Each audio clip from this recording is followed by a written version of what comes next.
నమస్తే Telugu one news కి స్వాగతం. నేను రూపానాథెళ్ళ. ఇంకి పెళ్లి సుబ్బుచావుకొచ్చిందంటారు. అలా తయారైంది ఆంధ్రప్రదేశ్ మాజీ ముఖ్యమంత్రి జగన్ పరిస్థితి. అసలే రాష్ట్రంలో ఘోర పరాజయంతో ఇటు జనానికి అటు అసెంబ్లీకి ముఖం చూపించలేక ప్రెస్ మీట్లతో నెట్టుకొచ్చేస్తున్న జగన్ కు మహారాష్ట్ర ఎన్నికలు మహా డేంజర్ గా పరిణమించాయి.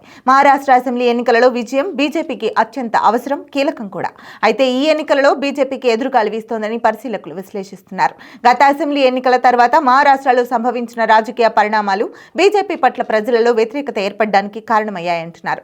మహారాష్ట్రలో అధికారాన్ని చేజెక్కించుకునేందుకు బీజేపీ ఆ రాష్ట్రంలోని రెండు అత్యంత కీలకమైన బలమైన ప్రాంతీయ పార్టీలను చీల్చింది. బీజేపీ పుణ్యమాని రాష్ట్రంలో బలమైన శివసేన రెండుగా చీలి బలహీనపడింది.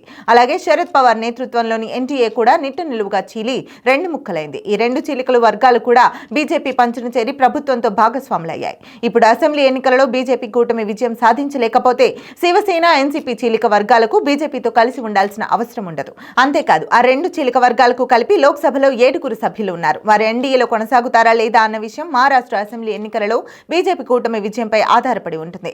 అదే ఇప్పుడు జగన్ కు డేంజర్ బెల్స్ మోగిస్తోంది.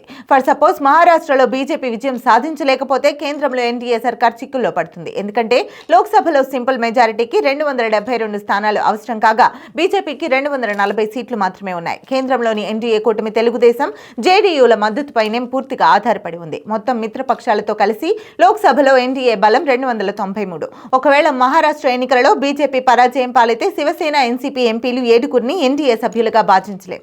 అంటే 7 సభ్యుల మద్దతును బీజేపీ కోల్పోతుంది. అంటే లోక్సభలో ఎన్డీఏ బలం 286కు పడిపోతుంది. అంటే కేంద్రంలో బీజేపీ మరింత బలహీనపడుతుంది. ఈ పరిస్థితిని తెలుగుదేశం నిస్సందేహంగా అవకాశం తీసుకుని జగన్ కేసుల సత్వర విచారణకు కేంద్రంపై ఒత్తిడి తీసుకొస్తుంది. అంటే ఫలితాల తర్వాత జగన్ కేసుల విచారణ వేగం పుంజుకుంటాయి. అన్నిటికంటే ముఖ్యంగా రఘురామకృష్ణరాజు బెయిల్ రద్దు పిటిషన్లో సిబిఐ జగన్ బెయిల్ రద్దు చేయాలంటూ కౌంటర్ దాఖలు చేసే అవకాశాలు మెండుగా ఉన్నాయి. ఈ నేపథ్యంలోనే మహారాష్ట్ర ఎన్నికలు జగన్ కు మహా డేంజర్ గా మారాయని రాజకీయ వర్గాలలో టాక్ నడుస్తోంది.